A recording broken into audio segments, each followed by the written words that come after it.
Okay.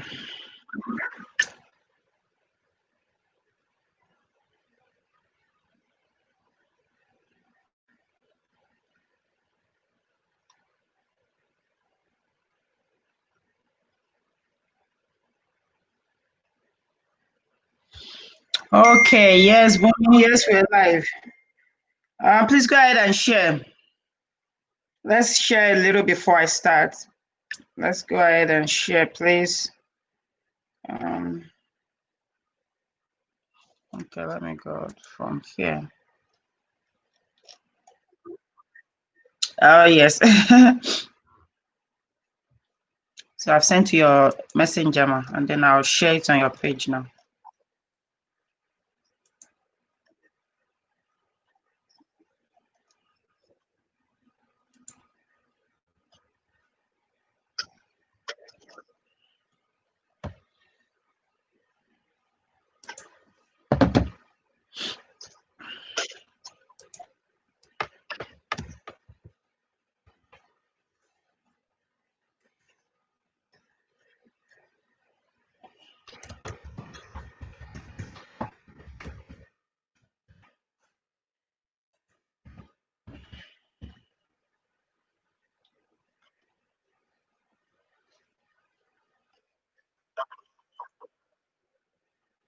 Okay, everyone, good afternoon. Please, oh,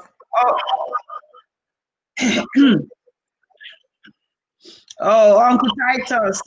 Oh my goodness, long time. Yes, informative indeed. When you see Barrister or Fashakin, you know it's going to be very, very informative. Okay, please, everyone, go ahead and share. Start a party on your wall. I promise today, my admin, they're watching me. I have limited time. I don't want to stay too long. I've not been feeling too well, but I cannot cancel today's show because I know what we're getting out of it. So please go ahead and share so we can start as soon as I see that you have shared enough. Adeto Ajiboye, good evening. So I'm starting my own party. Start a party in your group or your page. Just do something. We are talking about being a woman. So go ahead and share, please.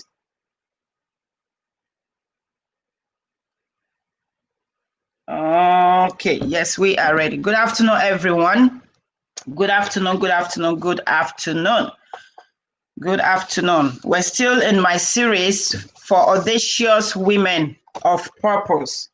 Wow, I think this is the third one. It was supposed to be, let me see.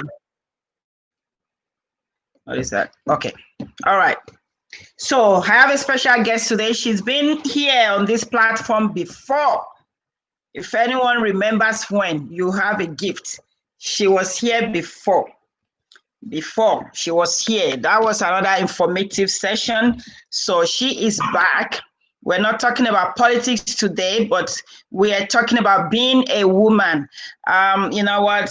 I don't even know anyone else to bring for this purpose. She's been through it all, seen it all, and I really want you to hear from her. I really want you to hear from her. You know, it's not easy being a woman, especially an audacious woman of purpose. When you have purpose tagged to you being a woman, it's not an easy journey. It's not an easy thing. But hearing from people that have been through it all, still standing, flourishing, you know, you have hope. Me, I have hope. So I like to surround myself and follow people like this just to remind myself that, hey, Busola, get up, you cannot rest.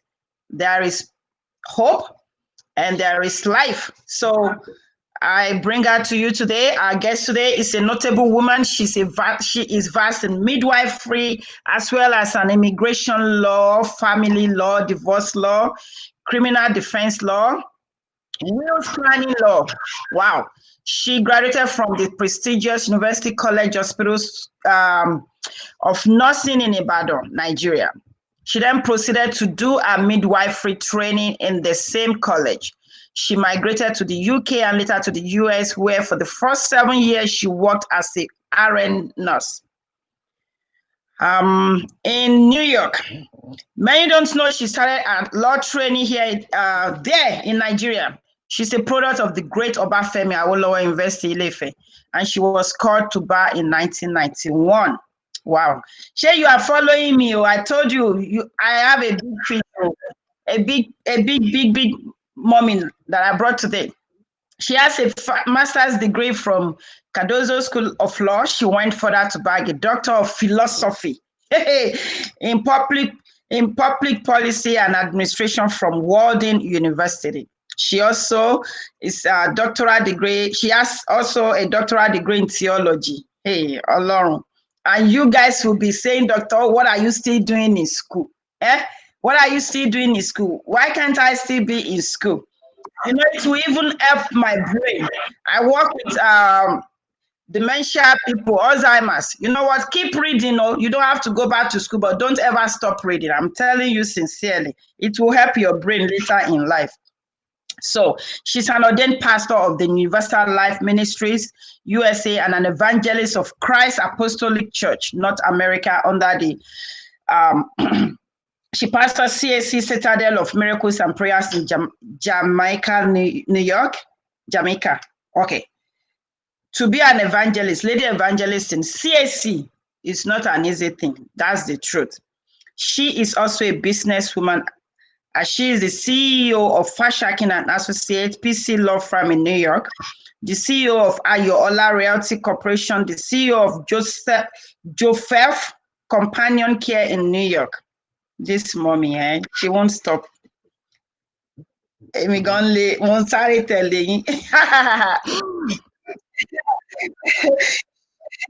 She is a woman who is concerned about the plight of the less privileged. In May 2018, she launched her NGO, Jofef, and she seized the opportunity to distribute closed cash written materials and food to the less privileged widows of Ijesha land, as well as the school kids. This is in line in what she embarked on in 2008. In this pandemic era, she has reached out to close to 1,000 individuals in her native Ijesha land through her foundation. She is the global director of Ijesha Ladies Union International, an organization of Ijesha-born women in diaspora with determination to uplift the name of their motherland. Madam Janet is also the regional leader for the Women of Christ Apostolic Church North America. She's a proud mother of adult children and doting grandmother of beautiful grandkids. So let me bring our guest today, because you may be wondering, Akilode in your country, show all this. Why now? Yes, you are so welcome, ma'am. Welcome. Welcome, love, my guest. You are so welcome. We welcome you. We welcome you. Thank you, ma'am, for honoring us. I sincerely Dr.O. you, because I know you're very, very busy. So for you to even have this time to come on this platform, I sincerely appreciate you. So I'm just going to go straight. I cannot afford to pay you, so I will not want to waste your time. So we're just going to go ahead and just get this done. So please, everyone, continue to share. I want women to hear this, because she's been here before. I mean, it was a revelation, something she shared that day. I'm like, wow. You just see people on Facebook, you don't really know who they are. That's why I said, don't ever disrespect anybody because you're on the internet and then you can do whatever you like. Don't ever do that. You just don't know who you're dealing with. So dealing with today is Madam Fashakin. Let me call her Madam Fashakin. We're so blessed to have you, ma'am. We are so blessed to have you. Yes, ma'am. So I'm just going to go straight. My admin have questions for you. I said, this is too much now. In fact, they have like 2-3 pages. I said, no, that's too much. So let me just let me just read the ones that I can read. And if anybody wants to ask her questions, please drop it on the comment section or inbox me and I will read it. Okay. So the first question here, forever busy and ever ready. God bless you. Amen. Always ready, always ready. I mean, for her to say yes to me, I appreciate it sincerely. So my first question is this, ma'am. Reading through your profile, we can see you were once a registered nurse. How did you do that crossover to this, from medical field to law firm? How did that happen?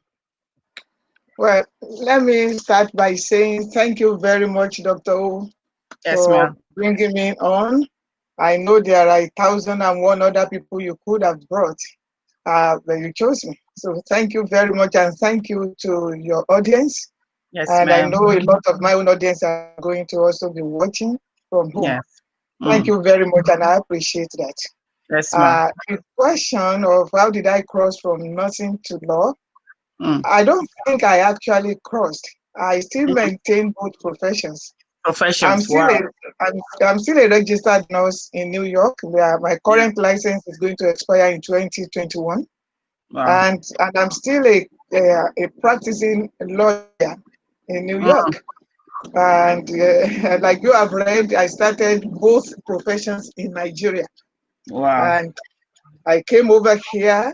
I did the licensing exam, passed, and started as a nurse. I actually practiced as a nurse for 7 years at Jamaica Hospital. I went through most of the departments. I'm a critical care uh, nurse. I'm Mm. a med surg nurse. I'm an emergency room nurse. Wow. And I love nursing. And it will interest you that, when we were small, people used to say what they want to do when they grow up. Mm. So when I was small, I would be playing with sand and this thing, using it as if they were real commodities. And Mm. people will be saying things and saying they got wounded. What I loved to play was to play a nurse, nursing Hmm. them and taking care of them. And then Wow. when two people will be fighting and they say they were arrested, I will play a lawyer to say Wow. that I will argue the case, Wow. like an art with imitating life, kind of. Hmm. And I started from there. And I remember when I got to Elisha Grammar School, and they were asking us to choose what we're going to do, and I chose that I was going to be a nurse. And they said, Hmm. "We are." I said, "Age." My guidance counselor told me to choose Wesley, and I said, "No." He said, "Do you know anybody in UCH?" I said, "No." I said, "But if they don't take me there, then that means I will not do nursing." Of course, they took me, Wow.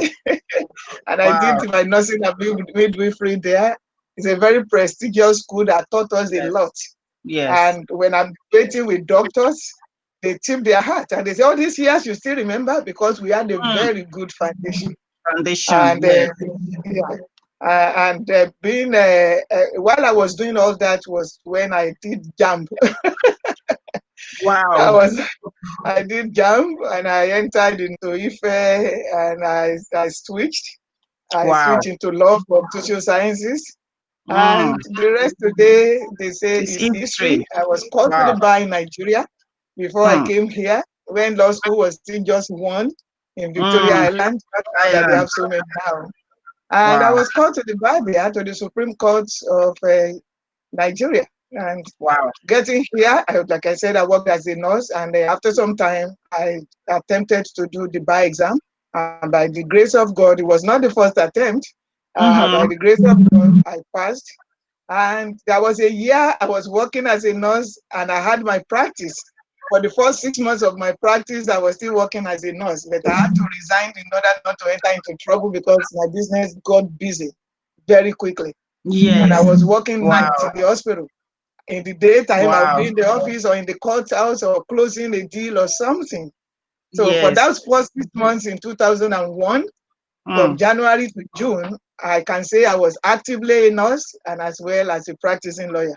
But Wow. after that, I chose law and I stayed with law, but I continued to renew my license. And License. in fact, I was called by the governor about 3 times to join them for this pandemic. I put it on the Facebook. A lot of my Oh, friends there say, "Don't go, don't go. Number one, age is no longer on your side. on your side. Number Mm. two, I have a daughter also in the forefront who is a medical doctor, Mm. an OBGYN doctor. I have a sister who is a registered nurse, a supervisor in the forefront of the pandemic. Oh And Lord. I'm like the watchword or the watchdog who have to watch Mm. over them and pray for I them. keep So I felt it was praying. better Yes. for me to stay home and let them Wow. do it.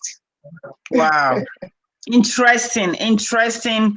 Very, very interesting. I can just imagine doing those two things at the same time. Sometimes I feel so overwhelmed, like I am right now. I'm back in school, trying to see, can I continue with work? I mean, it is not an easy thing. So for No. you to have done it and you still here telling us you did it. So women, don't let go. Please, whatever you have to do. I believe like there's season for everything, and it Yeah. doesn't last too long. So whatever you have to do now to put your feet down, to build that foundation, please do it. It's just for a moment. The season is not going to last. If you have to leave work to go to school, do it. If you have to work and go back to school just to achieve your purpose, do it. Pata 4 years, you will be done. And then you will look back and say, like, how did I do that? So thank you for sharing that. As a lawyer, especially in Nigeria, and a woman, how has it been breaking the barriers in the male-dominated field? I don't think it's male-dominated anymore. I don't think. Certain areas are male dominated. Dominated, okay. Like if you are a trial attorney, which I am, it is Mm, male dominated, and it is also color dominated. wow. When you are a trial attorney, it's a field for, and I don't think it's on purpose. Maybe it is just the way it is. It's a field for white male, and not just white male. I'm talking of the blue eye, 6-footers, blonde hair male.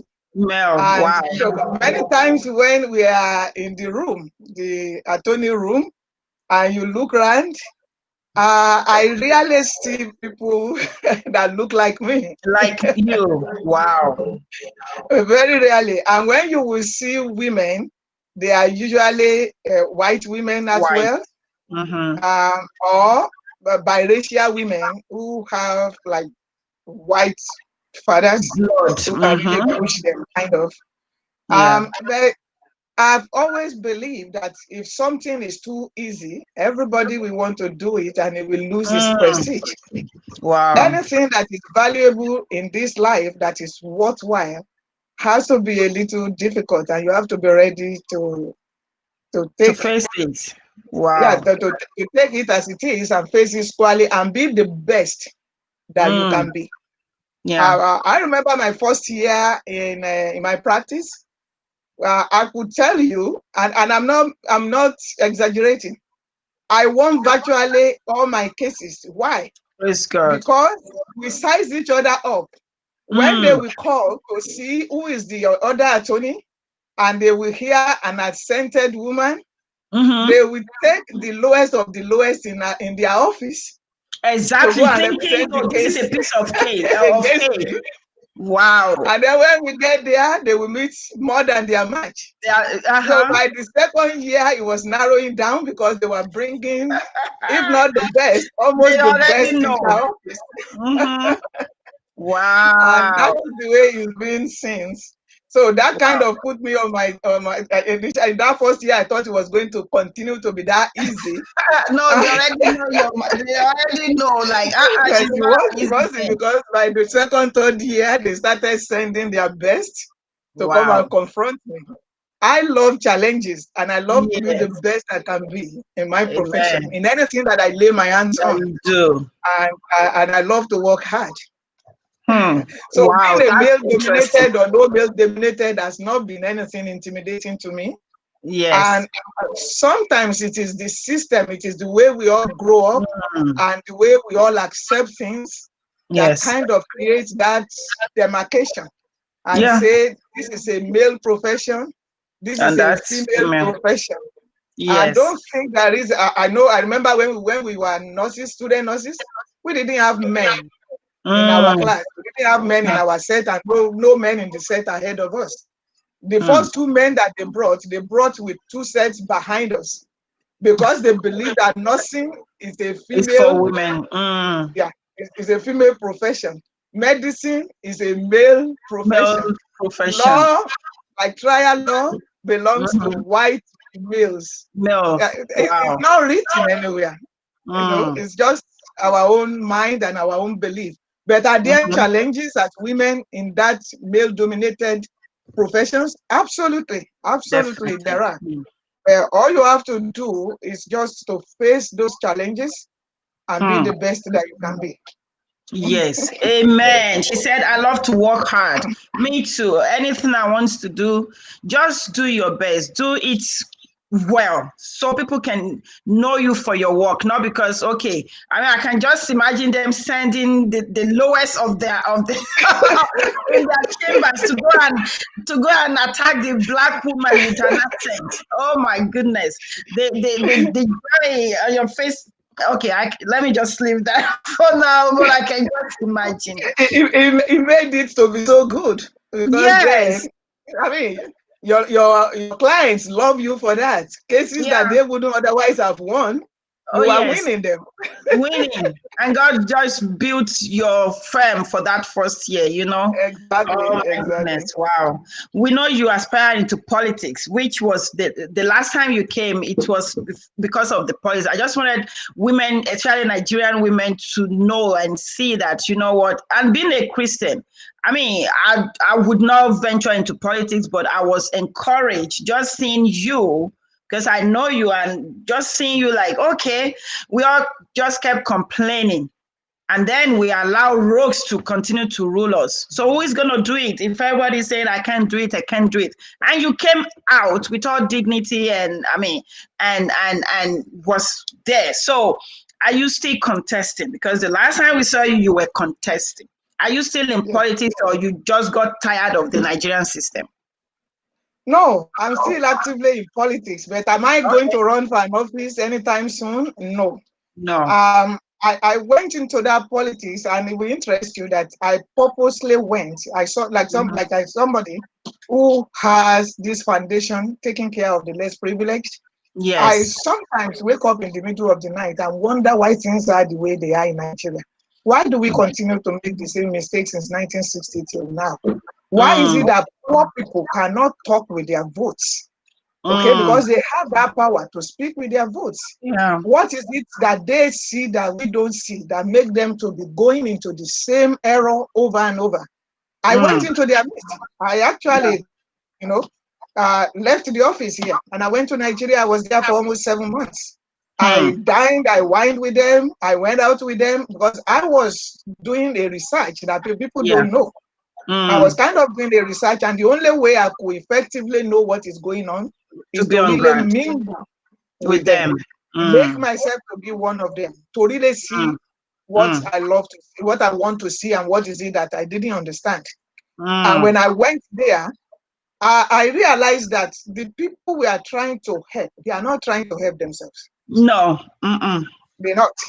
Mm-mm. And nobody is putting nobody is putting any gun on their head and say, To don't make that help yourself. decision.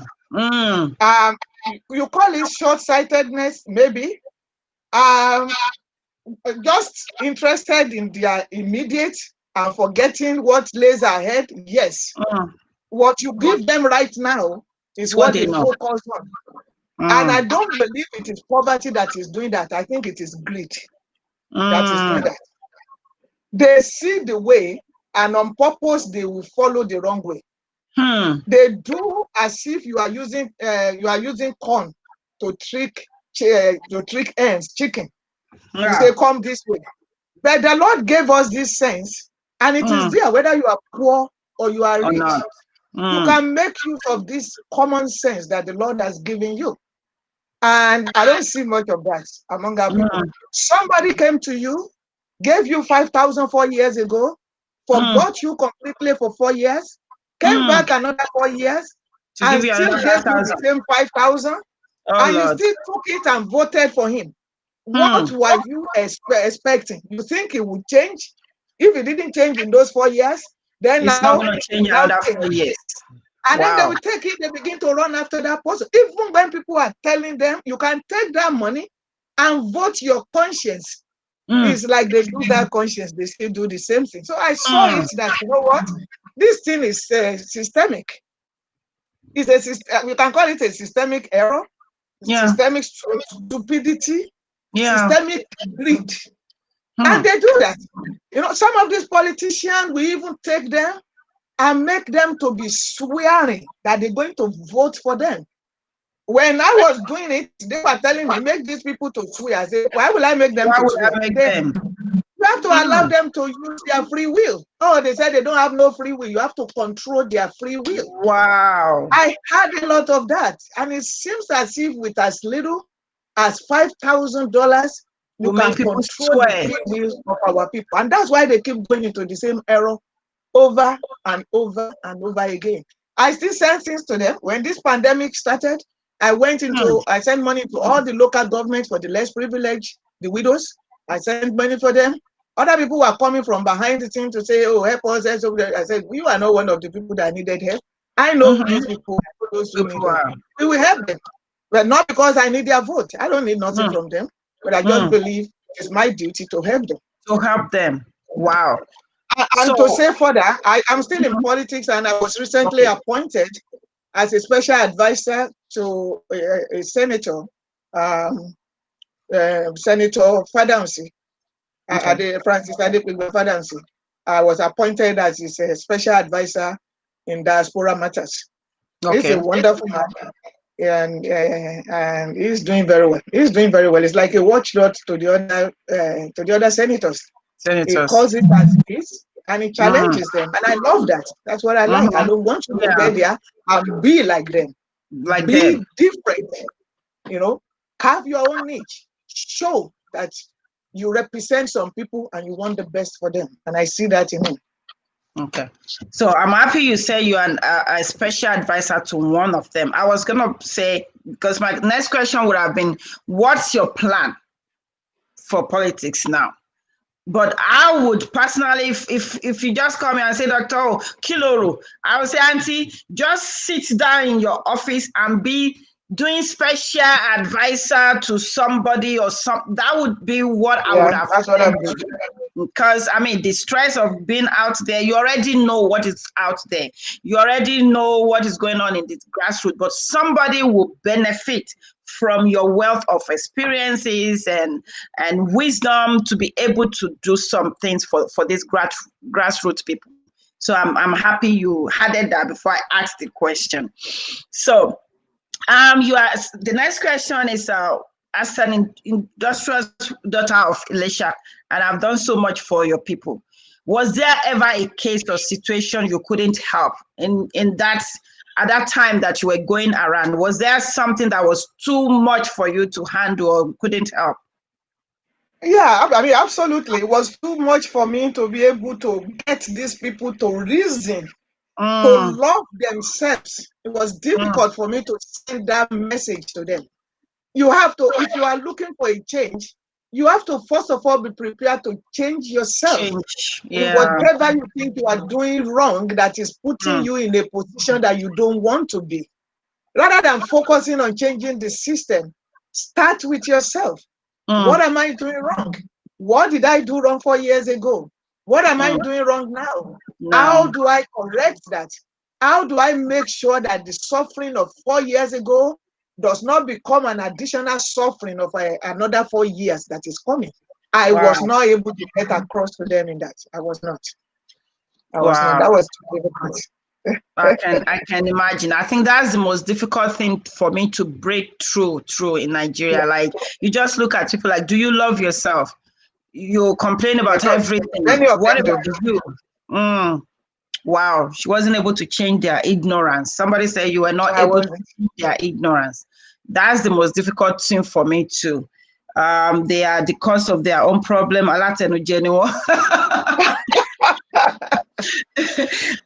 Okay, somebody's correcting me here. I meant 5,000 naira. If I said $5,000, I take that back. Mr. Yowande is correcting me here. Oh, okay. It's 5,000 naira. Naira. They are on my own page. It's on my own page. Oh, okay. Oh my goodness. Sincerely, it is very, very sad. It is very, very sad. So about your foundation, what brought about that? Because I know you started this foundation before politics. What was the passion behind that? Well, I can say I grew into taking care of the less privileged. That actually came from my mom. In our household, I never saw my mom cook only for us.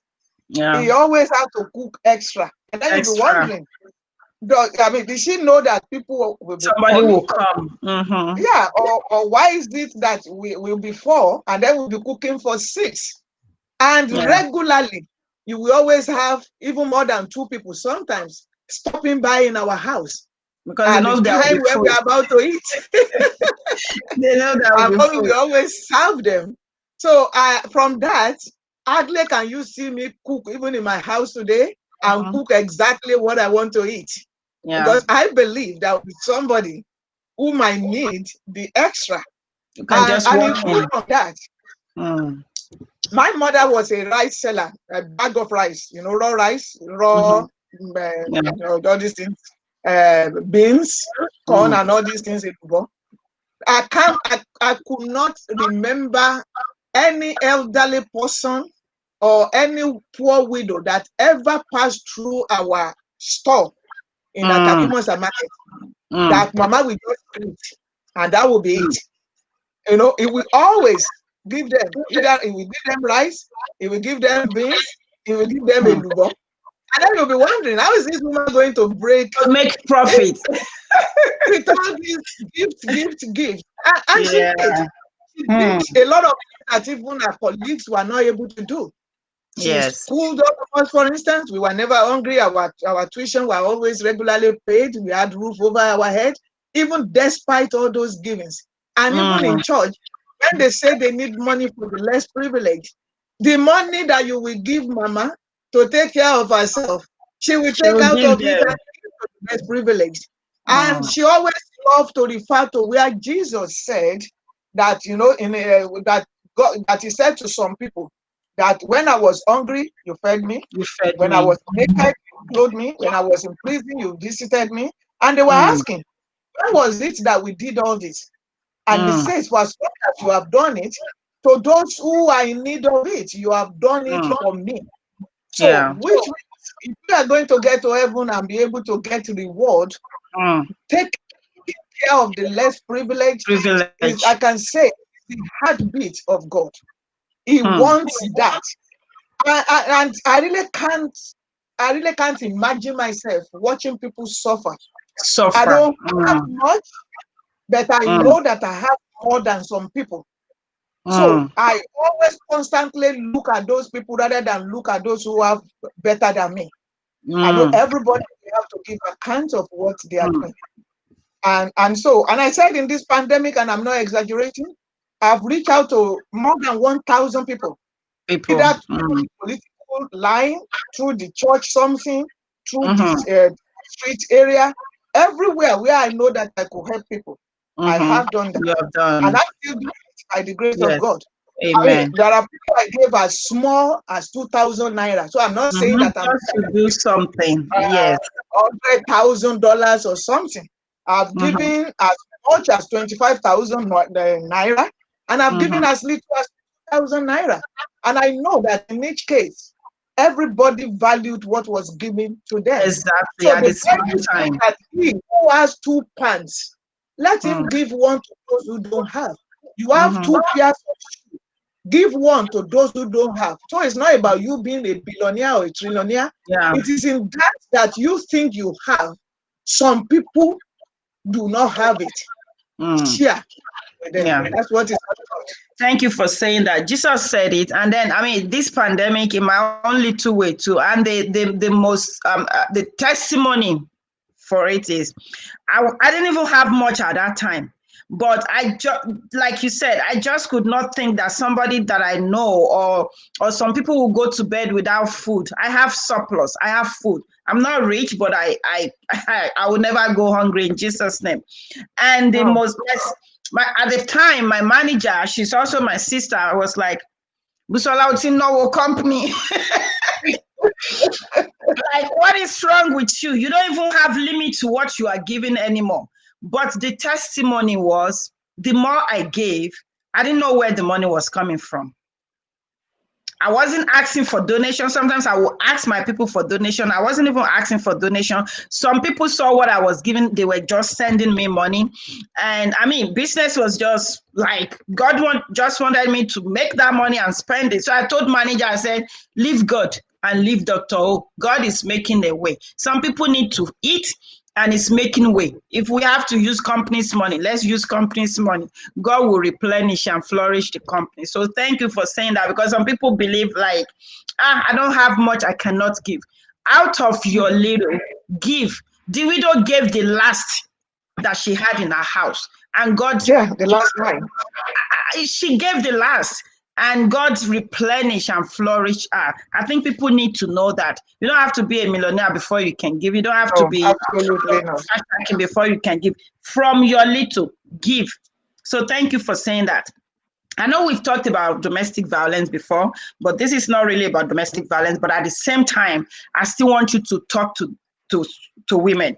In your long years of practice and your experience with domestic violence, personal experience, what are the signs you feel women ignore when it comes to domestic violence in marriage? Also, what signs do women ignore rather than see as red flags and a nudge to take a walk? Because the most important is you're already in it. When is enough going to be enough before you get killed, or before you get to that point of you can't even move forward? What are the signs, or what are the things that we can do as women? Yeah, I'm glad you asked about that. Yes. Domestic abuse. Let me start by what it is not. Mm-hmm. Marital discord is not a domestic abuse. Abuse, yeah, Two people are bound to have disagreement. definitely. It is not a domestic abuse. Mm-mm. And then sometimes accidents do happen, in which maybe out of annoyance, you want to knock something and then you knock it against your partner, there were bruises. That was not intentional. That is not domestic abuse. Mm-hmm. So if we take that out of the way, then we need to now talk about what exactly is domestic abuse. Abuse. Domestic abuse occur both in the physical and in the emotional sense. The physical one many times is what people see. When somebody hits you in your face, punch you and your tooth is out, knock you down and you have bruises. But a lot of it is actually emotional. When somebody begin to talk down at you, begin to control your life as to what you can do and what you cannot do. Sometimes they will take your car key. You have to take permission before you can go out. It has to allow you to use that car. That's how it starts. You will think it's love, but control is not love. It's not love. No, that's not love.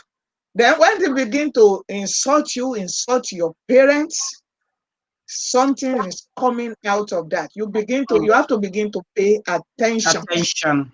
Then when it begins with little fight and you begin to throw your things out, and you have to beg to be able to come back in, it's starting. And it can only get worse if you don't put a stop to it. People from our country, our side of the world, like in Africa, the men there get away with a lot. And how you know it as a midwife, how I recognize domestic abuse many times is when you see a woman that is getting pregnant every year. People don't know that is domestic abuse. And I will tell you, let me explain it.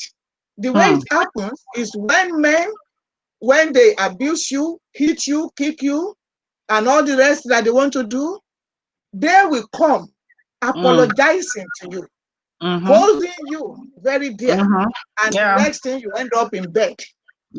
No, they are not going to allow you to use control. Some men must not see you use contraceptives.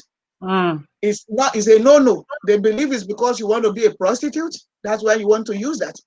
And so if you don't have contraception and somebody has not hit you and then is embracing you back and you are ending up in bed, what do you think will happen? Pregnancy. So when you see a woman who has 4 children in 4 years, that's there should let you know that something is going on, is wrong somewhere. So it happens that way. Then number 2, sometimes you want to advance yourself. The man will be telling you, oh, okay, you want to be in control. You too want to be a strong woman now. This and that. You cannot go. You cannot do this. So a lot of this is not bam, bam, bam. It's not slap, slap, slap. It's subtle things A man that doesn't feel comfortable in his skin to allow his woman to progress is an abuser. Is an abuser. And when you begin to see that, you have to begin to calculate, how do I put a stop to this? How do I make sure this does not happen again? Because the pattern of abuse, abusers have usually one pattern of abuse, and they perfect it as the year go by and as you allow them to do it.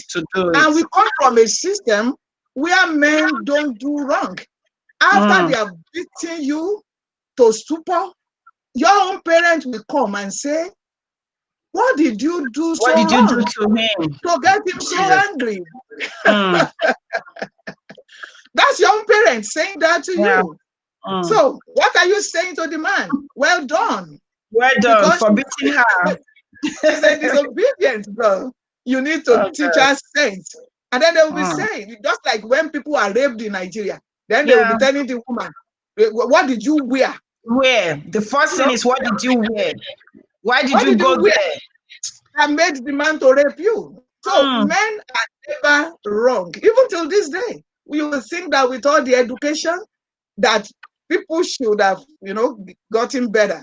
You still see educated men that will tell their girls when the man will throw him out, go and beg him, go back.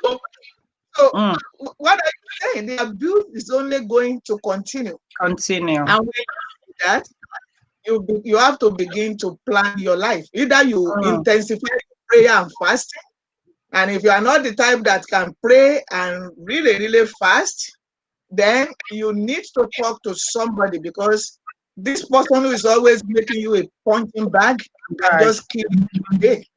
And he believes he owns you and nothing will happen. He can go to jail and come back. That's not going to help your life. You have already gone. And we are seeing it these days of people killing their wives. And let me say, it's not only men that are abusive. Women too be abusive. Because when you begin to nag a man, when you begin to talk down at a man, maybe because his work is not going on fine, he had a job before he married you, he lost his job, you became the breadwinner for the house, and then you come home and then you are telling him, what is it that you've been doing since morning? Don't you see dirty plates? Don't you see that, Daddy, you want me to come back from work and be the one to come and cook? That man, because men have ego, they have expectations, and when problem comes, a good wife should be there for for her husband to wrap her around. Money is okay, it will be better. At least God has made it that I can work and bring money in. The man too is not crazy. If you begin to show him that kind of love, he too will rise to the occasion and say, I don't want to kill my wife. Let me cook for her before she comes. Let me wash the dishes before she comes. And you can come and say, honey, I don't want you to be washing my clothes. That's a no-no. Where we get husband don't wash each other's clothes. We should not forget our culture. Even no matter how much we think we have acclimatized to the Western culture. And I say it's only Africans that absorb the culture of where they go, hook, line, and sinker. Those remain wherever they go. During Asians haven't been taken into slavery, into whatever, they still remain till today. Italians remain Italians. They don't compromise their culture. It is only an African woman that suddenly want to be an European woman, and you are married to an African man. To an African man. It's not going to work. Into being abusive by your behavior, in wanting to bring a culture that is not yours to come and superimpose it on your own culture. There's a reason why God created everybody where he created them. And I believe that we should be mindful of that. So let me just put that there. Okay, ma. Okay, ma. Somebody said prayer doesn't improve the abusive behavior. Well, prayer does. Prayer changes things. And as a woman, if a man that you married 4 or 5 years has not been abusive to you, and all of a sudden it became abusive, you need to look down, look deep as a woman. What is going on? Are there extraneous factors that is coming into our family to change things around? What kind of friends is he keeping? What am I doing myself to, to allow something like that? What is he doing? Take a deep breath and look deep as somebody who is swimming and wanting to look at the bottom of the sea and see what you can see there and see how you can help. But people who are usually abusers, they start abusing their women even before they marry them. Get married. But the women don't see because they want to get married, maybe because Married of at all age, costs. or because they think everybody is getting married. You Yes. see somebody that you came to visit, is not your husband yet, and you do something, is already slapping you. You do something, is already calling you stupid.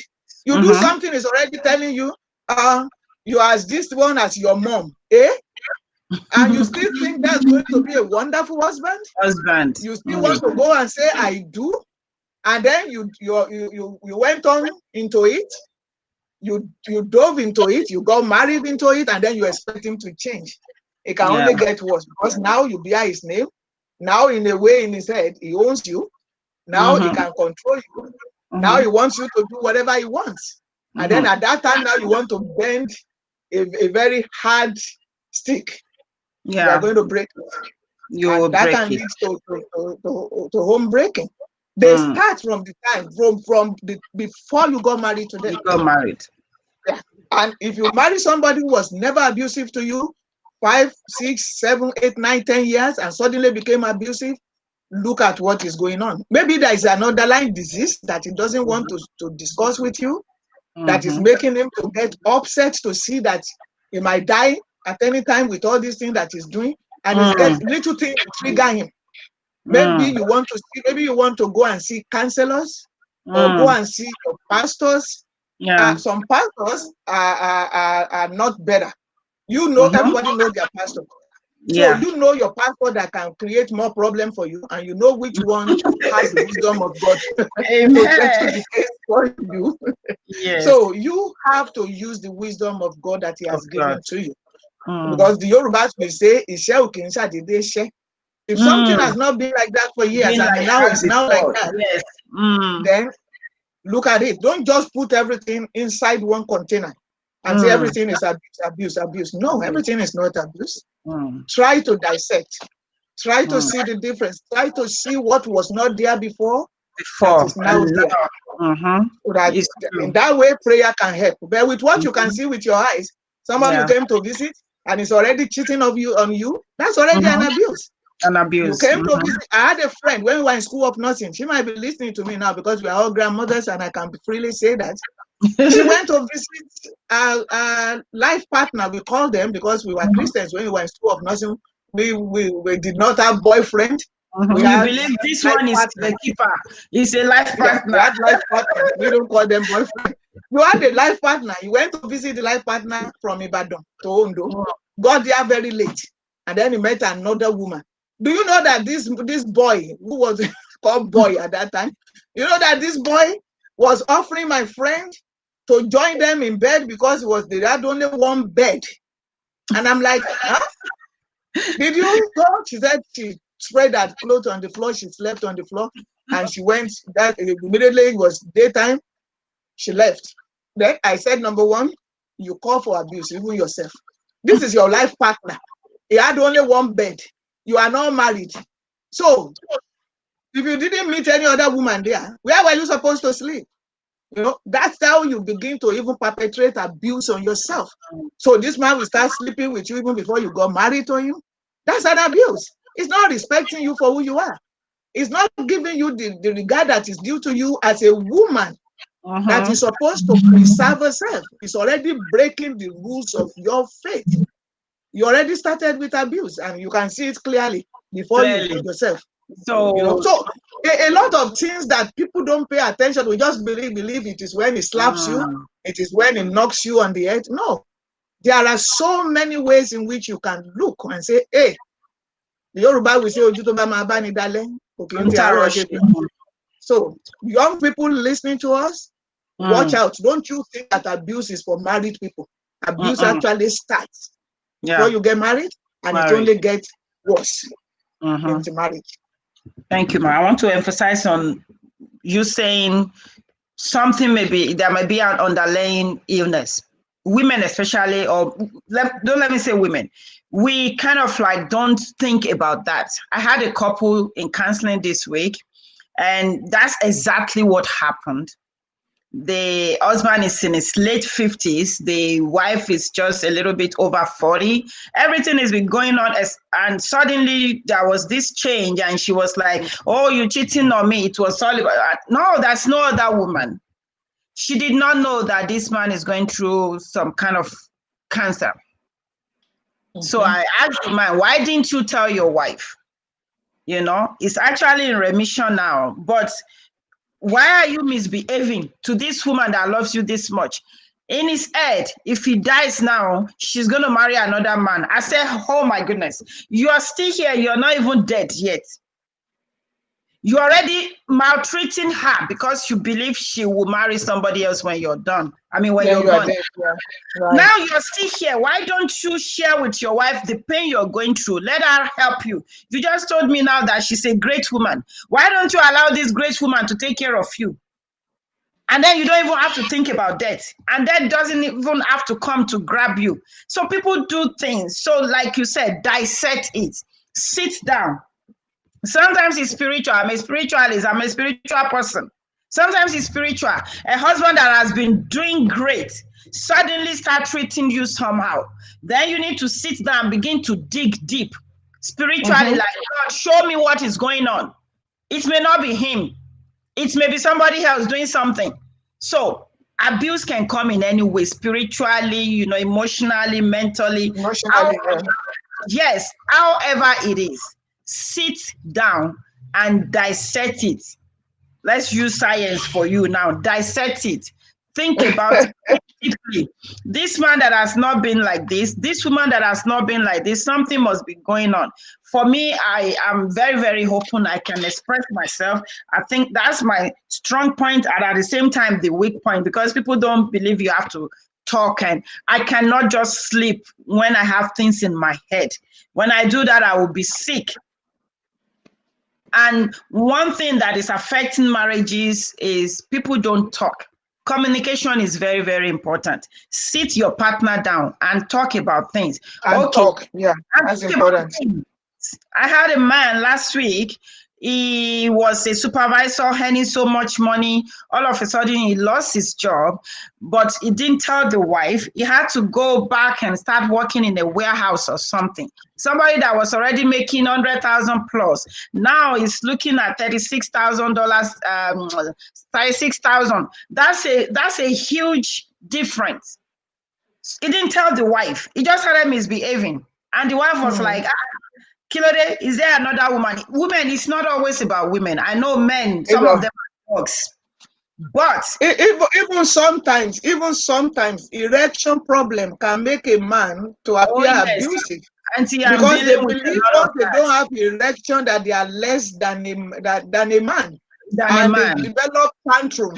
And then you see that they're not sleeping with their wife anymore. So the wife is thinking, oh, he has another. He doesn't even have the strength to even do any other one. To see another woman. It's true. That erectile dysfunction, I'm happy you mentioned that. It's like a pandemic on its own. Because now I do alternative medicine, I'm so like shocked at the huge percentage of men going through one form of diabetes can cause it. Yes, hypertension can cause it. Hypertension, especially if you're on any kind of medication for diabetes, high blood pressure, stuff like that. It's one of the side effects is erectile dysfunction. Erectile dysfunction, and if you try to listen to your man, it's not everything that is sexual. You can be romantic, just holding each other dearly, kissing each other. It's not everything that the rod has to go into the plate. You have to penetrate. There are other ways in which things can be done. That will be sexual and will be romantic. That you just need to just study and see what changed this man's personality.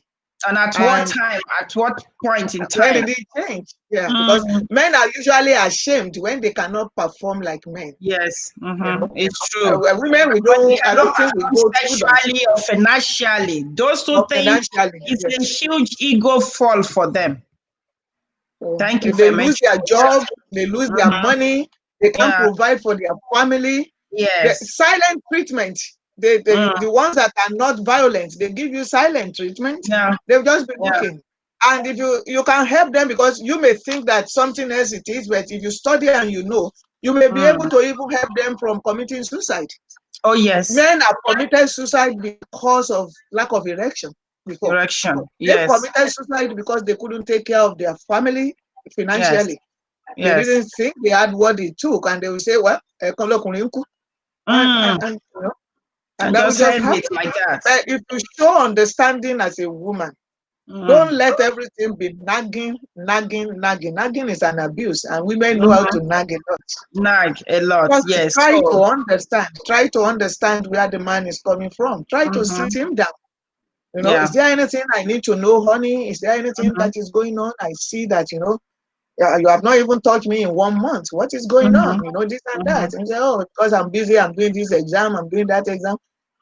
If you in love persist, you will find out what is wrong. But those who are violent, no matter what is wrong with them, they take it on their woman. Even some people will say it's because the woman has gone to sleep outside. That's why they don't have erection.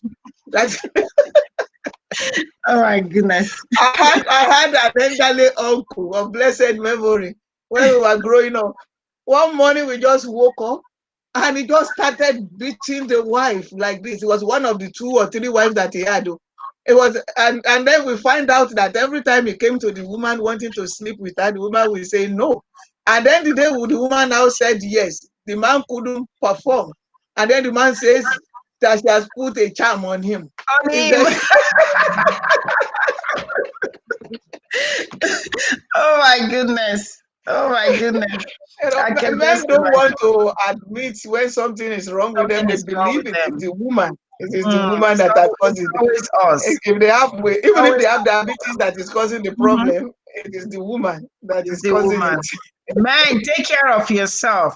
You know what? In this time and age, go find solution to your problem. Whatever, however you have to. Let her know. Especially if you have a caring woman at home. Let her know. You know, whatever it is, let her know. This erectile dysfunction that we just quickly mentioned, you know, it's a big deal. It's a whole lot of I was so It is a shocked. big deal. It is a I big was deal. shocked at the amount of men going through this. So there's solution to it. Don't just be bombarding your wife with all negative venom in your I mean, some men can abuse without even touching you. So please find solution. There's solution to everything under the heavens. God will help you. Somebody said Dr.O, kindly arrange a full session on domestic violence, abuses, parenting for Dr. Fashakin. Definitely. Yes. Yes. She has to, I know, as a lawyer, as a nurse, she's experienced to even do one show for that. So we will do that on a later date. Go mama, common problem but hidden secret. Yes, common problem but hidden secret. That's the exact word for erectile dysfunction. That's the exact word. Spouse abuse is a function of personality disorder. It should be treated by trained specialists. It is. I think churches with that, you are a pastor too. And this is my belief. If you're going to counsel people, you need some kind of certification. Don't just sit down there. Some pastors have messed up homes. They have broken homes. They have done all sort of things.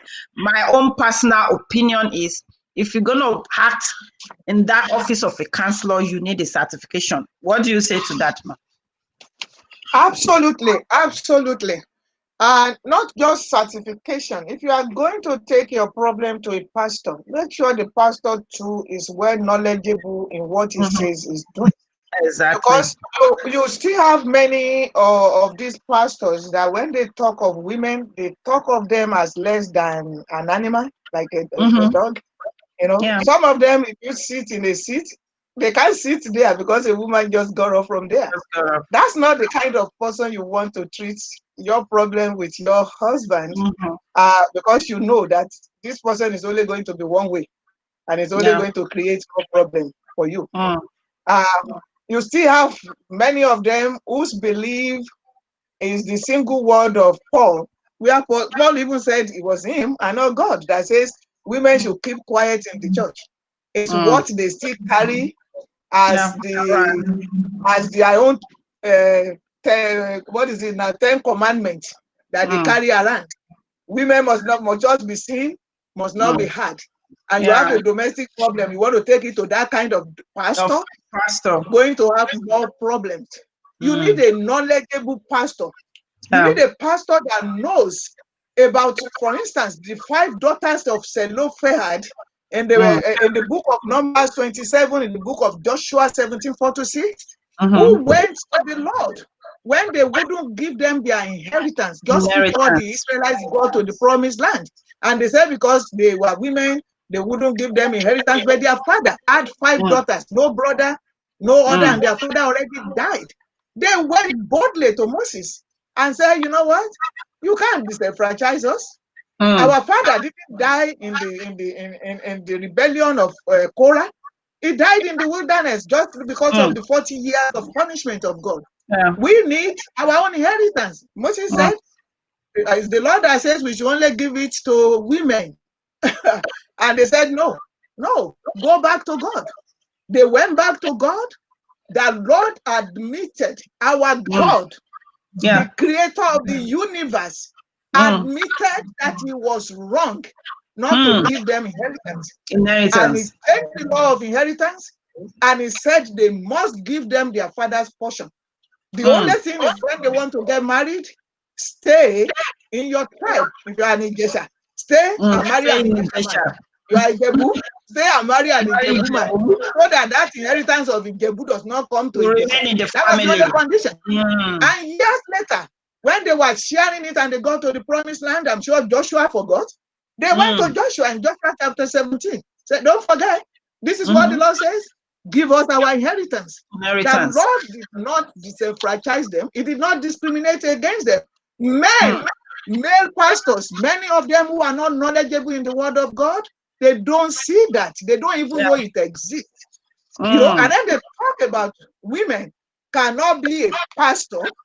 And then you see people like Deborah that led the whole war, was also a leader, a prophetess, and everything. And then you saw even in the New Testament a really mentioned woman who was an apostle. And Paul had to say that she was senior to him.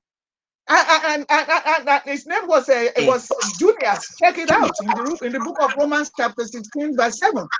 Junius and his husband Andronicus. Paul says they were outstanding among the apostles and they were in Christ before him. The same Paul that says women should keep quiet gave kudos to this woman and call her an apostle. You don't see that because people don't take time to study the word of God. They just take something and they run with it and they start loading it on their women because they like to, you know, and I believe that a man who is comfortable in his own skin, they allow their women to function. I want to tell you, I have a boss here in New York. My own pastor is Pastor Agbeja. He's well-read. He has a PhD in theology. Yes. He doesn't lord it over us. He allows us to be. He gives us the opportunity to spread and do what the Lord has given us to do. I have an overall boss in Nigeria. Baba Akiosho. That man, I remember one year we went to do this running for the less privileged. Baba was on vacation. He came from vacation and he brought his generals with him to come and sit with us, to encourage us, to thank us for what we came to do all the way from America. Those are the men that I look to. Not the ones that just have the color of pastor and they don't know what the Bible says about nothing. You know, I've had some prophets, even the woman was prophesying one day and I was on their Facebook. And after I finished, I called him. And I said, that thing that you said, the Bible didn't say that. Then he said, The Bible didn't say that. He said, "Any lawyer it today." I said, this is not about lawyer. This is It's about not the about word of lawyer. God. And I opened the word of God to him. And he said, "Oh, yeah?" He said he didn't know. I mean, he was humble enough to say that he didn't know. And I really respect him for that. But these are the people that will be prophesying for you. These are the people that will be calling themselves pastors over you. Just because they carry something in between their legs does not make them superior to you. Absolutely not. You've got to study to show yourself approved, a workman that need not be ashamed, rightly dividing the word of truth. You don't have a pastor like that, don't take your problem to him. You're going to end up in more soup than you think. Wow, hallelujah. Now we can do the grace. We can say the grace and go home. That's just a wonderful, wonderful submission right there. I don't even need to ask the next question. Bumi, I think we're done like this because that is just, that is just a perfect way to end it. I don't even need to question or I don't need to add anything. I don't need to add anything. Somebody said, who is your mentor? So let me just ask. I mean, that's just perfect about that church thing. Well, I mean, who is my mentor? I just mentioned one now. Yeah. In the faith, I have people like Pastor Agbeja as my mentor. I mean, we have so many pastors in CAC. Are they all my mentors? Absolutely not. I size you up. I want to know what you know. Ignorance cannot teach anything. Yes. So, yeah, so I look at you and I want to know what you know. When did you know it? And where did you learn it? And how did you learn it? So, I mean, that's one person that can say is my mentor. And I also have Baba Oweye. That man really mentored me. He really mentored me in becoming the leader of the Good Women of North America. I didn't know how to do it because I even though I'm a born CAC child, but at the age of 17, I took a bow and I went a different way. I became born again. And I went into Pentecostal church, and I was not part of CAC until maybe in the last 10 years. And within 1 year that I got there, they made me the leader of the Good Women. They said, "We want you to lead the Good Women." I said, "Where are they going?" Because I didn't know where they were going. Where are they going? I didn't know what they were talking about. I just joined the church back. Why would I? It was not even in my mind. But the man of God really took time to train me, to school me, to teach me administration. That for the last 9 years now, the Lord has helped me to be using. And when he left, another knowledgeable man of God that I mentioned, Pastor Agbeja, came into the picture. And it's been wonderful.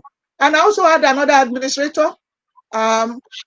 We don't normally see eye to eye, but when we do see, I learned a lot from him. He was my immediate pastor at the time. I don't want to mention him. It really taught me a lot. And in terms of who is my mentor as a woman, I don't know. I've never looked into that. With women like that. Yeah, I've never looked into that because my profession put me in a male profession. I don't have many women there. But I mentor a lot of people in my own corner. I mentor a lot of people. I'm there for a lot of people. I pray with a lot of people. But in terms of who is my women mentor, since my mother died, thank you. Because like I always tell my followers, you know what?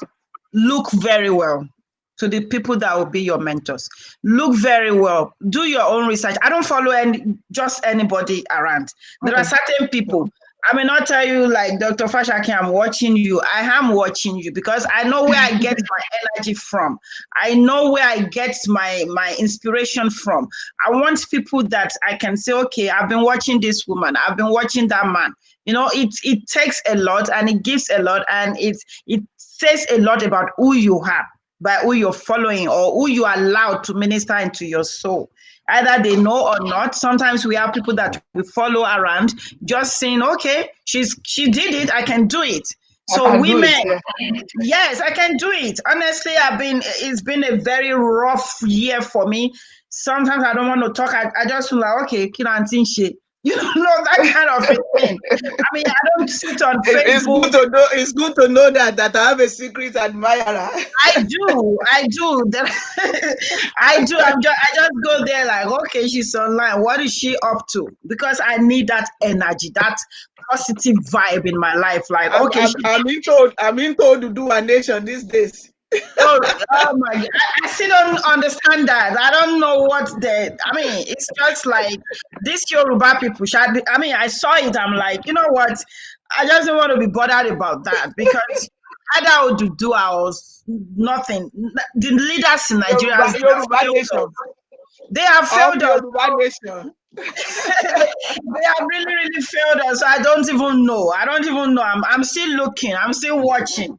Maybe because I just don't like politics. So when they begin all these their propagandas and stuff, I just look from afar. No, seriously speaking, we have to leave the Fulani dominated nation for the Fulanis and take our own. We've always been people. Yorubas have always been people, even before Nigeria existed. Yeah. We've always been people and we've always been in the forefront of things. We are achievers. We love ourselves. We do everything. I think it is when they begin to mingle what should not be mingled that we begin to have what we are having. I mean, look at Nigeria. What is it that you will say that they have given the Yorubas to benefit? It's nothing everywhere. What I see or believe, or maybe I just don't see right, is are we not the ones selling ourselves to them? Are we not? Well, we might be because that come from the position of weakling. They have weakened us. Yes. So you have because of greed. Because of greed. Well, you might say because I mean almost like the one I said about our poor people. That you throw this to them and they begin to follow you. You have some people you see have people who have integrity. Not all of them are doing things out of greed. There are people you cannot buy in Yoruba land. There are people who sell their own people because of what they want. For those ones, we are going to donate them to Nigeria when we leave. We are not going to live with us. I like that word. Donate them to Nigeria. Sacrifices. Maybe when we do that, we can have peace of mind and we can achieve purpose. But with the shameless ones among us. I mean, you have a country where some people can carry AK-47 and the others cannot buy guns. Yes. You have a place where some people don't look at you are abroad now, you are in US. Since you have been in this US, how many Fulani people have you come across other than to come and spend holidays here? Who says they want to stay in America? There's no reason. Because they live in surplus. Yeah. What is it that dislodged me from my home country and brought me here? It is lack. Yeah. If I have everything I needed, who wants to go to other places? How many Americans do you see who will leave everything here and say, I want to go and live in Nigeria or live in India or live in something? Live in another country. If they are going there, it is because they are dominating something there. Yes. And they are not living here. So, you live in a country where you are a second-class citizen. With all my education, it doesn't amount to primary six of a Fulani. You have a country where since 1960, you have people who cannot find their primary six certificates being presidents, and you have professors being vice presidents. Does that all say something to you? Yeah. Come on. It does. Let's wake up. It does. Yoruba all the way. Okay, I'm following. We'll see where that goes. I'm still not convinced yet. To Israel. Leave us alone and let us be a good one if they do it right. If they do it right.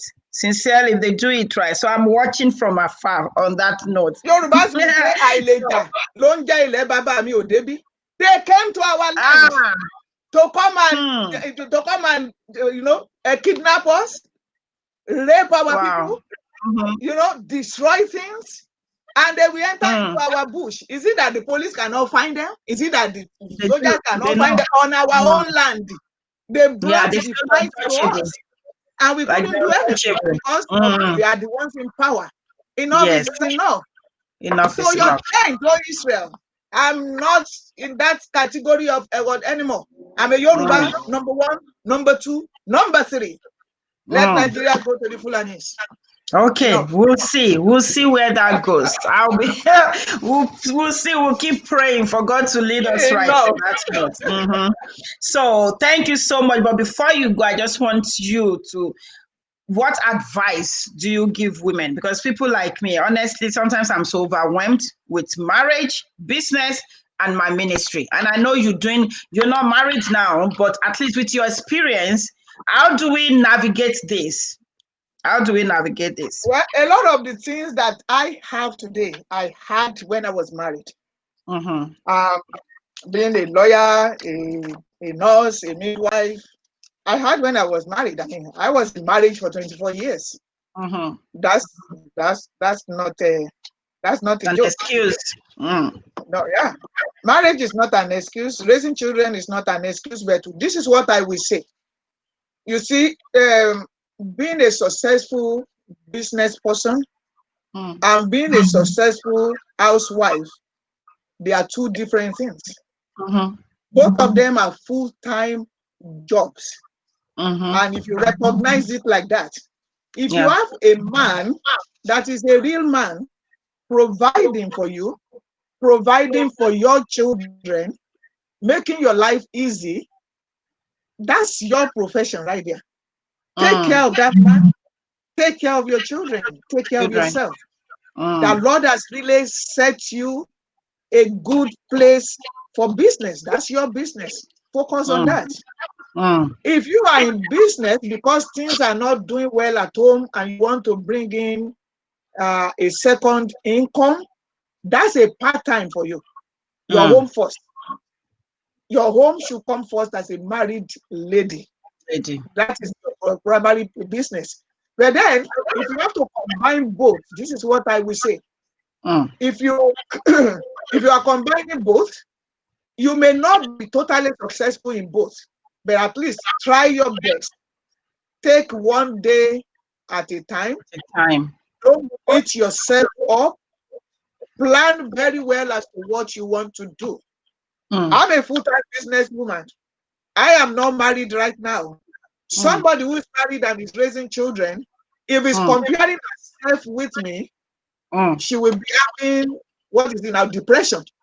She'll be Yes. going into depression and say, Mrs. Mm. Fashakin had this, she had that, you had this.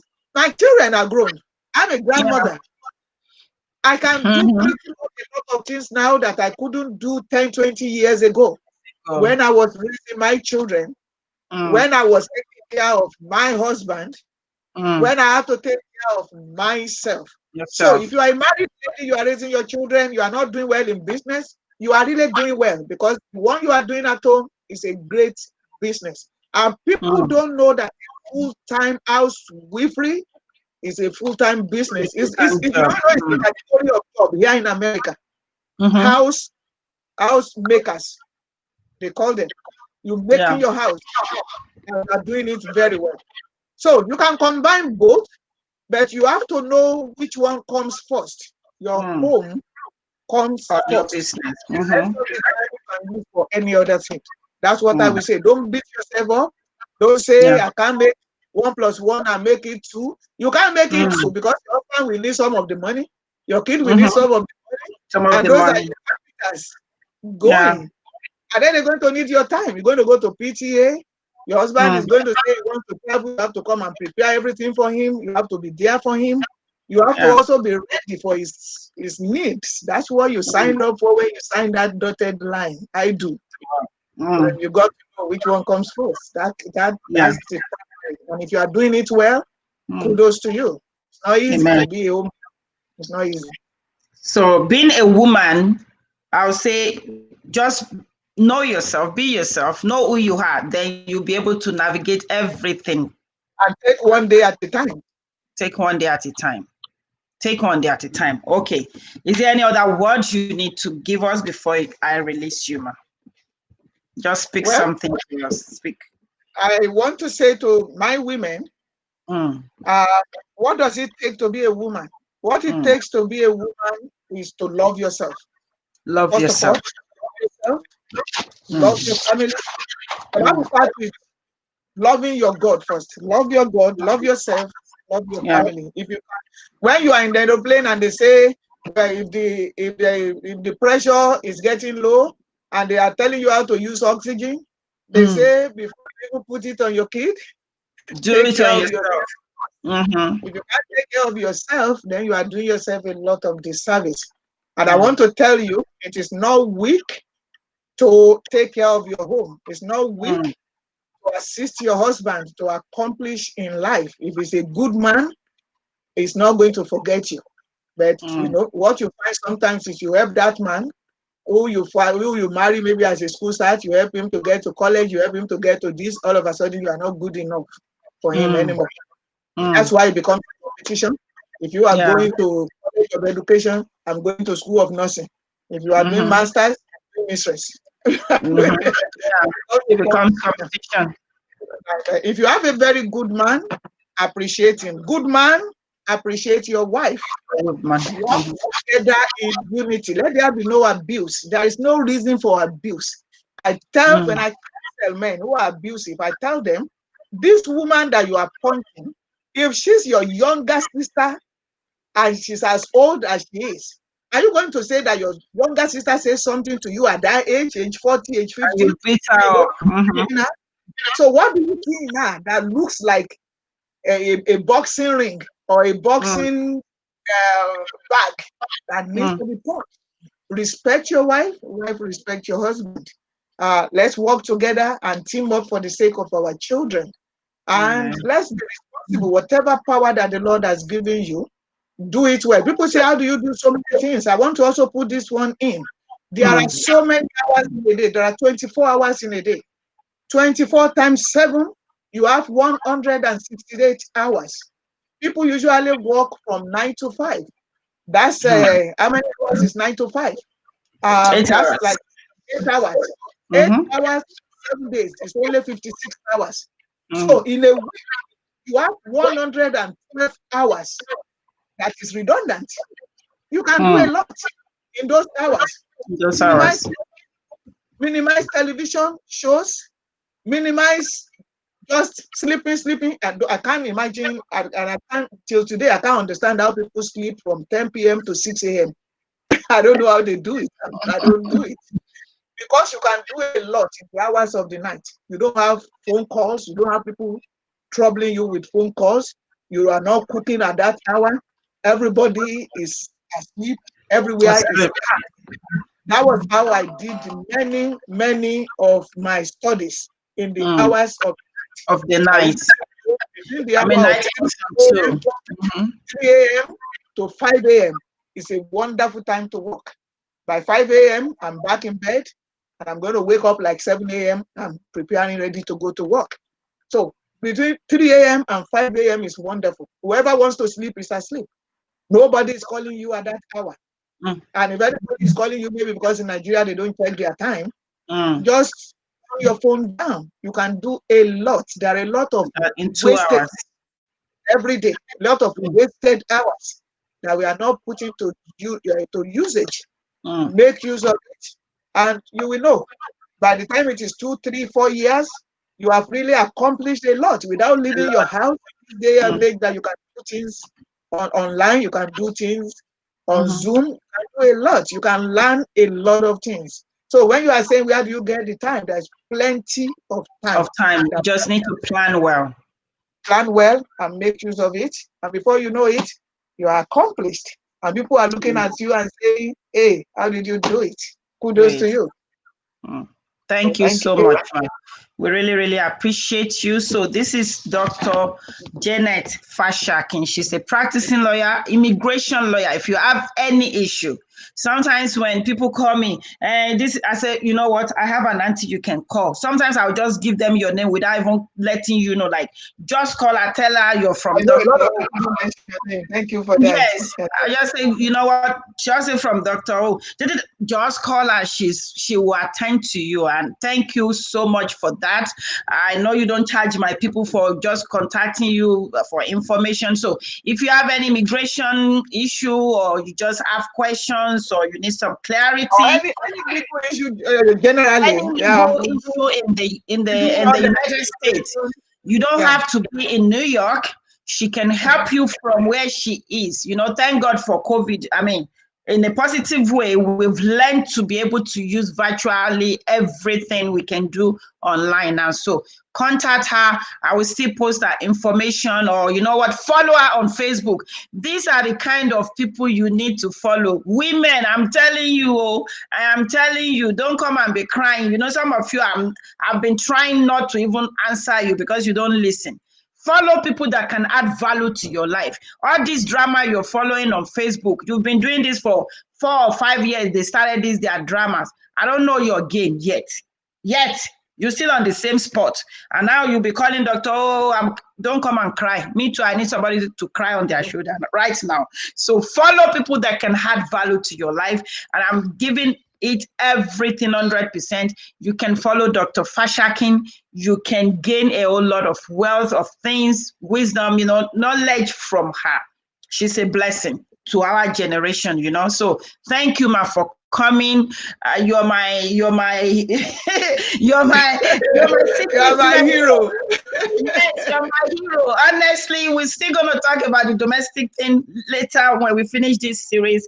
I just want you to be able to bless these women. You know what? Whatever happens in your life has a purpose. There's purpose for everything. And don't think, oh, they're looking good, they're this, they're doctor. You know what she's been through. If she start telling us now, you open your mouth and say, what? We won't finish today. We will not finish today. But you know what? Thank God for grace and the strength to be able to pass through all that, achieve what you've been able to achieve, and continue to mentor people. So if you need a mentor, either secretly or you want to go to her and say, Mommy, I need you to bless me. Not with money, because some of you, money is, everything is not money. Well, even if it is with money too, we can do what we do. What some we can things do. you just need to go and ask for clarity. So this is somebody you need to follow. Sincerely, I appreciate you for honoring us today, ma. Thank you so much. God bless you, ma. Thank you, my dear sister. And let me also appreciate people on my own line, on my own Facebook that called in. Thank you. Those who call in on the line of Dr.O, thank you very much. And on behalf of my law firm here, I'm beaming to you now. I'm in the office. Everybody's working. I'm here talking to you. Some people are taking charge. I want to say thank you to my staffs. And I want to say, we don't only do immigration, we are also a foreclosure attorney. All over 50 states, we can represent foreclosures. Don't let them take your house from you. There are laws that are on your side. And also eviction in this pandemic, there are laws in the land for landlord and for tenants. It's not only tenants who have the right now. You can sue them. You may not be able to evict them, but you can sue them for money judgment, in which you can put it against their name. It will follow them. If they want to borrow money, if they have cash, you can impound it. You can garnish their salaries. You can do all things as a landlord. And for tenants, if they can prove that they're facing hardship, they don't need to be evicted up until January next year, according to the president. And also for divorce, we are also divorce attorneys, but only in New York State. I don't like to do that. I like to reconcile, but what it is what it is. We are divorce attorneys. And we also do criminal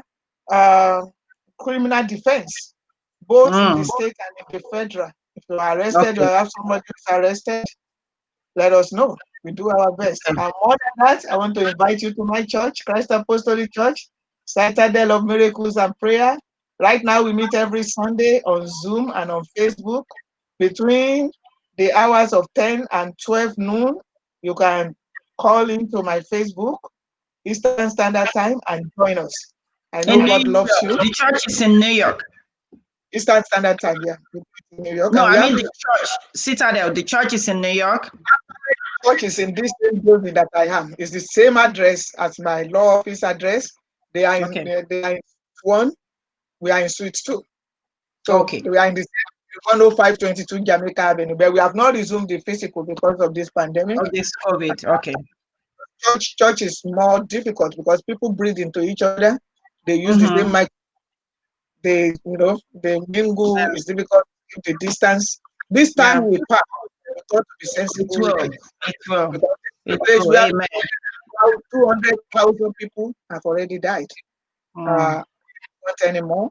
And thank Yeah. God for Zoom. We are the body of Christ. We are the Yes. temple of Christ, not the four Yes. walls.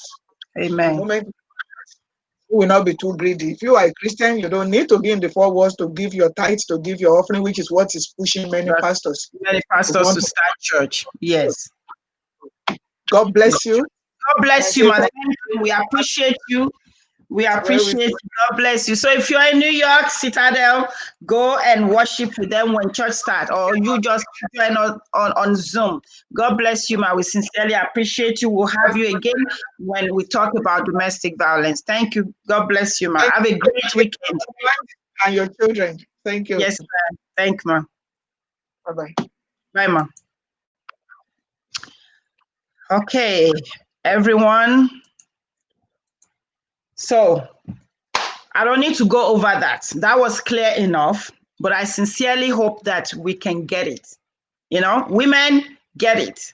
God bless you again, Dr. Fashakin. I've been following her for years since I know her on Facebook, and some people like that. Follow people that can add value to your life. Sincerely, I cannot stress that enough. Women, don't stay home and be crying. Sometimes you need to cry and then keep moving. Okay, keep moving. I read a profile. Somebody said, all this, you that will be saying, Doctor, what are you still doing in school? What I'm doing in school is what she just told you. I don't sit down and cry over defeat. When you see me back in school, you know what, I'm trying to up my game. You don't sit down and wait for daddy to bring food before you can eat. Be that woman. Be that woman. Okay, what does it take to be a woman? Love God, love yourself, then your family. You have to love yourself before your family. So if nothing will crash down. If it's crashing, you're still able to grab yourself. So I promise my admin that I will finish on time and rest. Actually, I just remember I'm ministering somewhere at 5 o'clock online. So I have to finish this and go there and minister. Unfortunately, I couldn't say no because they've told me like 2 months ago. So whatever is wrong with me now, Dr.O, suck it up. Suck it up and go do your father's work. So, admin, I'm so sorry. I'm just going to rush through this advertisement right now. I'm gonna rush, okay? Somebody called me today, Bumi, admin, please remind me. Somebody called me today and said, do we only sell stuff for erectile dysfunction or men care? I said, no. As a matter of fact, we have more products for women than for men. I just did not have them together in a combo. So she said, okay, doctor, you need to do that. So we have more products for women. You know, when it comes to women care or vaginal care or something, she actually asked for vaginal care. We do have. And my first product, this, I'm going to use this tonight. I use this once a week. Where's the other one? Where is the other one? I think, okay. This one says fallopian tube and V-steam, vaginal steam. That's what it means. I have 9 herbs in this thing. All you need to do is boil it for like 10 minutes, put it in that bowl. Oh, the bowl is in the garage. I'll show you next week or something. Sit on it. It will steam inside of you, steam from outside to inside. This thing will open any tube that is blocked. This tube will help you with yeast, whatever infection, it will help you. This steam will help your infertility. This steam will pamper you. Me, I use it for pampering and stuff. This steam will tighten your vagina. All this chemical you are using, all in the name of you want to please your husband or you want to please the man. You don't need that. Go natural. Go natural. If you don't want anything sophisticated, go and get, let me see which one is easy for you to get. Rosemary, rose petals, plantain, all this calendula, mugwort, yarrow, lavender is common too. Red raspberry and motherwort. These are the stuff that I have here. So if you cannot get all these herbs, at least you can get plantain. You people in Nigeria, plantain leaves. Don't just go and, rose petals. The rose that my husband gave me for my birthday, I allowed it to dry. I still use that. I did not waste it. Rose is rose. Are you getting my point? Take care of yourself. Take care of yourself. Don't do it because you're doing it for your husband or for your boyfriend. Do it for you. So you know you're taking care of you for you. Then the man should appreciate it. If they don't, it's okay. You're still taking care of yourself. So now that I'm feeling all messed up today, I'm doing this treatment for myself. So this is for actually, this is mainly for fertility, for if you have fibroids. And please, if you're my client, customer, whatever, if you're ordering any women product or treatment like fertility, fibroid, hormonal imbalance, and stuff like that, if I don't remind myself, remind me and say, Dr. O, what about the V-stim? What about that Abastim? Remind me. And this is just $25. I could say it's $50. It is worth it. But I only sell this for $25. And you can use this like 5 times. If you really, really want to be generous, maybe 4 times. I use this bag 4 times. That means for a month. $25 to just pamper yourself, feel good, or heal from the inside in a month. You can do that, okay? All you need to do is once a week. For some of you women that sperm does not stay, it's just like tap. You finish having sex, the sperm just come all the way. One steam will help losing that fallopian tube or whatever is making the sperm come. It will stay there. Some people, it's not like they have any issue except that their fallopian tube is blocked. If your tubes are blocked, sperm cannot enter to fertilize egg. That may just be your problem. It may be infection. All you need is 1 or twice. That first person I tried this on that had the blocked tubes, you know, she only did it once, and she called me the following day and said, Dr. O, sperm did not come out. I said, in Jesus' name, it will never come out again. You know, it's either you vomit it with your period or you become pregnant. And she's pregnant now. She's still pregnant. She hasn't had her baby yet because it was early this year or something. Because I started selling this one this year. So little things that will solve big, huge problems.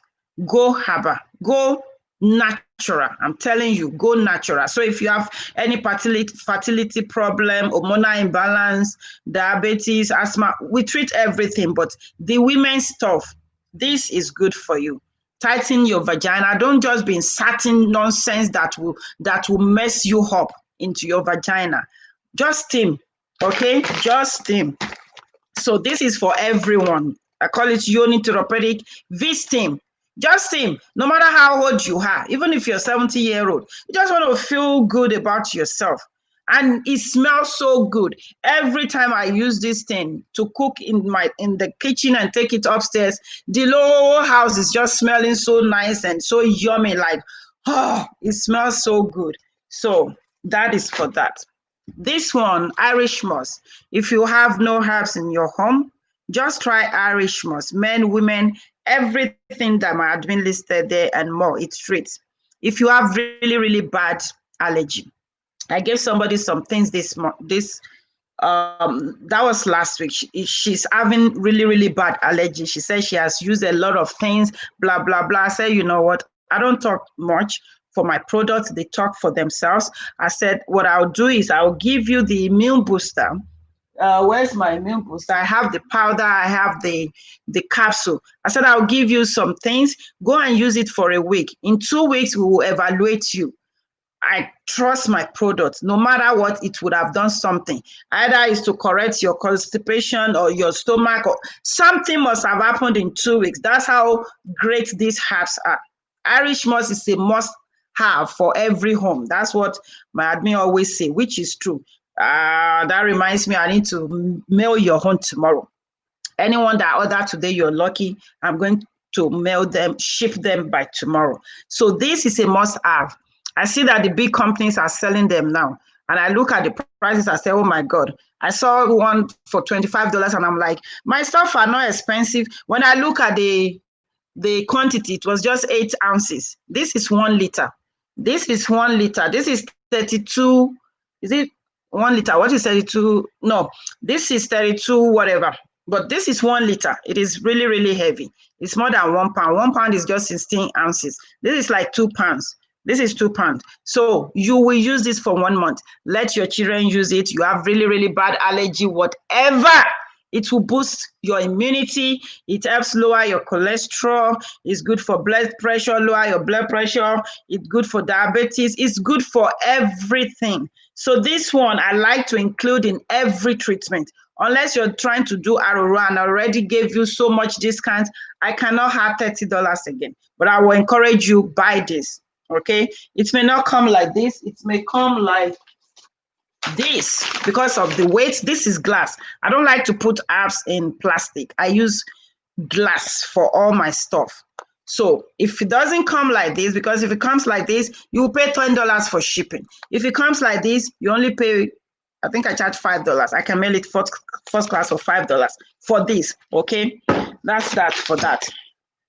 All of you that did the detox with me, we finished today. We finished the detox today. You know what? Like I told you, I've lost some pounds.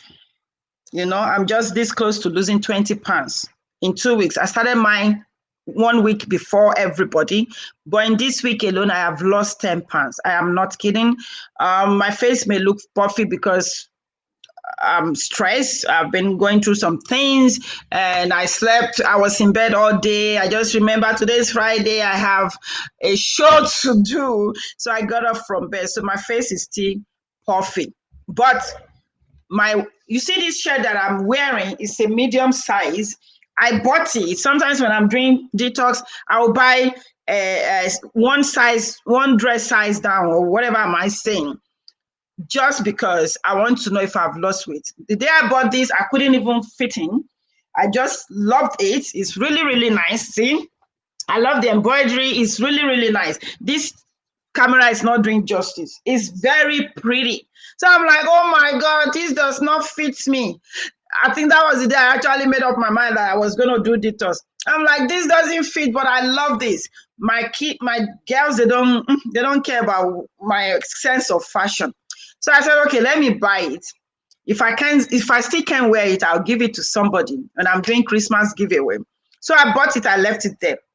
So today I was looking for what to wear. That's me. Oh, you see this shoe, God's just doing it. Me, I don't prepare. Oh, I have to, I flow. So I got into my closet and I'm like, okay, what do I wear? Boom. I saw this. I'm like, oh God, I show you see me. I just said, okay, let me try it. If I have lost like 18 pounds, yeah, like 18 pounds, let me try. And I put it on and like, voila, boom. I loved it. I mean, it feels so great. Like, Dr.O, what's wrong with you? Some little things just make me happy. Just make me happy, okay? My sister will be like, look at this girl. Anyway, so for this to fit me, I have lost weight. My midsection, oh my goodness. You see that my stomach 2 weeks ago was like this, even without eating. I've lost weight, even my boobs, this one better stay there. I'm using my soap, my bust up soap, to make sure that my breasts are not saggy. So if you are done weight loss and you feel like you're sagging, even my hand is really, really firm. I'm going to the gym. I cannot lie. I have a private trainer that is training me. That boy is making me cry. I said, you're making your mama cry. Oh, very cute, handsome guy. She was looking at me first day. I said, before you begin to have thoughts in your mind, how old are you? He said his age. I said, oh my God, you're just 1 year older than my son. I don't go out with boys. Number one, I'm married and this is my age. He said, no, you're not. I said, yes, I am that old. Almost 50 is old. So don't even give it a thought. You see this body you're looking at, this body you're looking at. I just want a great body. I just want to help myself. I know my herbs are working, but you know what? I don't want to wake up one day and then I see my hands this big. The only problem I have in my body is this hand. So I need to train it, get my stomach flat, not even like firm. He said, no problem. So he's been working with me for like 3 weeks now.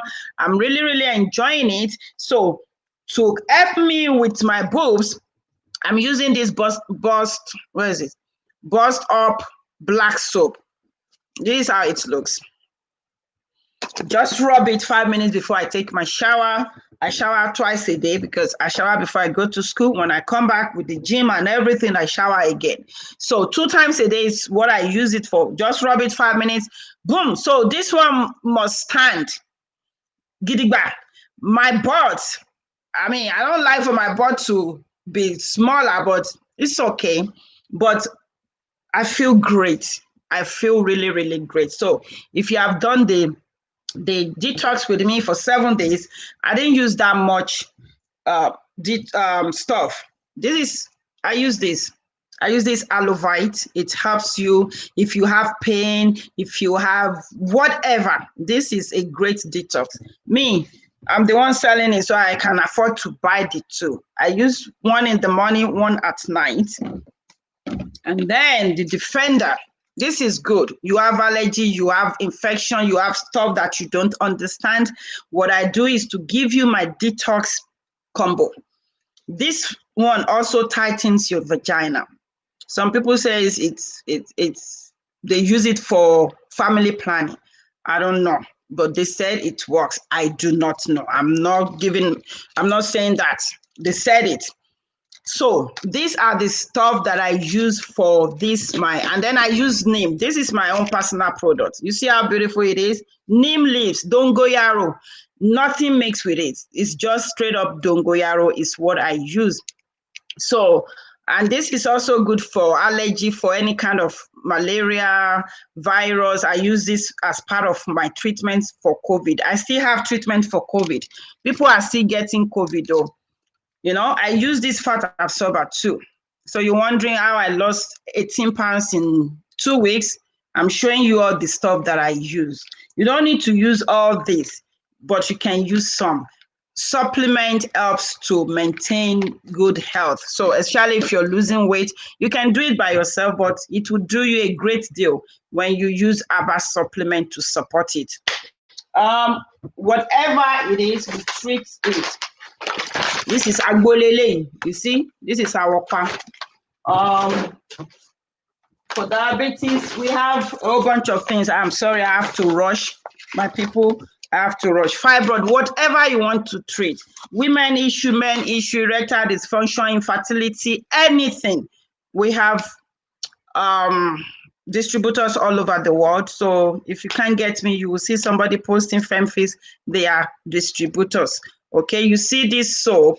I don't use anything on my skin except this black soap. I was counseling a couple yesterday. The husband was not happy because she's using black soap. He saw black soap. It was a big deal. But you know what? I said, oh, well, maybe I'm the right person to call or not. I do not know. But for me, what I use is, okay, this is ebony for the black people that want to maintain and glow with their dark skin. This is their own. This is my black soap, you know. Everything that I use here are natural. Nothing is artificial, no chemicals, nothing. Okay, this is for the dark people that wants to maintain their color. I use this skin lightening one. See, I've been using it for a couple of months now. I'm just like 2 tones up. That's it. And I use my carrot oil. I don't use anything except for my carrot oil. Maybe I will use later, I don't know. But all I use is my carrot oil. My skin is very, very beautiful. Somebody was massaging me yesterday, said, oh, Miss B, you have beautiful skin. I said, I know. What are you using? I said, black soap. African black soap. I said, yes, I just mix some things with it. And they're all natural things. So that's it. That's it. My book. Okay, let me put up this book. Sure. Sex isn't overrated. You just need to do it right. Sex is God's special gift for every married couple. Yet, not many marriages are enjoying its pleasures and possibilities because of wrong attitudes, beliefs, and approaches. Regardless of how things have been between you and your spouse in the bedroom, you're both about to be fired up for a sweeter, stronger, and more passionate level of sexual intimacy. I am Olubusola Olufemi. I am a marital coach, and I have written a book to help your bedroom ministry. In this book, you will discover God's beautiful purpose for creating sex, multi-dimensional benefits of frequent lovemaking, proven strategies for building and strengthening intimacy in your home, powerful insights on the differences between male and female sexualities, creative techniques for enjoying mind-blowing sex, sizzling secrets for spicing up your sex life, real-life sexual challenges of married couples and their solutions. You can get the book at www.amazon.com/DP195209841. If you want it in Nigeria, call Lola on 0806 051 9109 or Tommy on 0802 914 3524. Oh, yes. So that's it. My book is still selling. You can get it from Amazon.com, any Amazon, UK, whatever Amazon you have in your zip code or your country. You can get the book on Amazon with Kindle. It's in audio now. And then in Nigeria, they have copies in Ibadan, Abuja, and Lagos, Port Harcourt. We have a distributor there.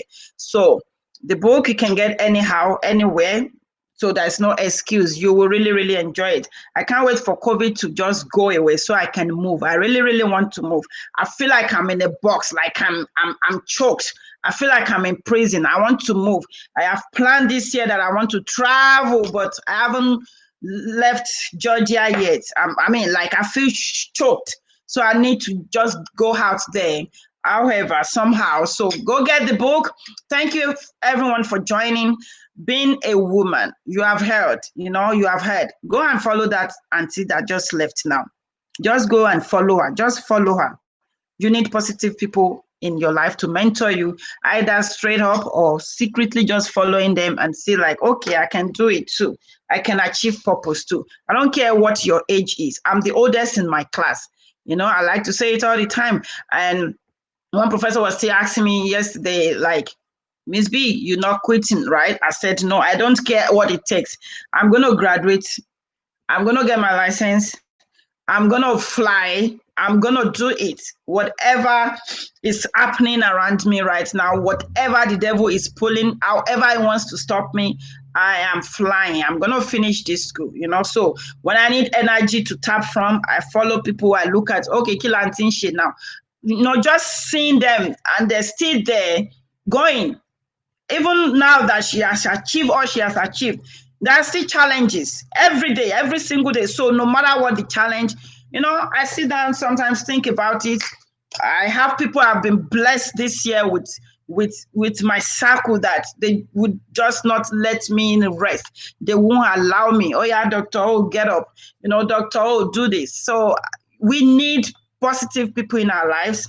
Sometimes they call me, I will not pick it up.